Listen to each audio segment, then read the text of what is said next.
siit kohalt ma kiirelt jätkakski siin Elo Kiiveti mõtet, et palun noored, tulge valima. Ma igaks juhuks palun tulge valima.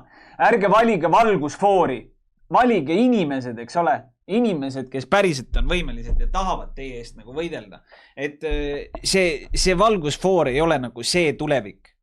Ükskõik kui toredalt ta riides on või kui toredalt ta naeratab. See, sotsiaaldemokraat ei ole see. Ei ole see. Tõesti, kui sa oled venemeelne, siis türa pigem vali seda kuradi Keskerakonda. Kui sa, ma ei tea, oled siis, ma ei tea, suur Saksamaa liitlane, siis vali EKRE-t, eks ole. Või kui sa oled isamaalane, siis vali Isamaad, on ju.